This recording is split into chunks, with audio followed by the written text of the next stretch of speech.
পুত্র কংস পিতা রঘুরাজার পুত্র হই তু সামান্য দৈববাণীকে শ্রবণ করি এতে ভীতগ্রস্ত হয়ে যাউଛୁ পুত্র। পিতা পুত্র কংস যাহা কর্ণজ্ঞ ভবনে প্রতিবিম্বিত হইয়াছি অবিশ্বাস করিবি কি কেবে সেই দৈববাণী রাজা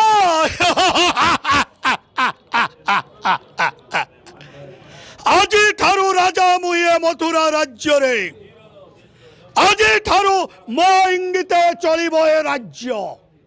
সুর নর যজ্ঞ রক্ষ গন্ধর্ব কিন্নর আজি ঠারু সমস্তে মোরি কৰায়ত্তরে।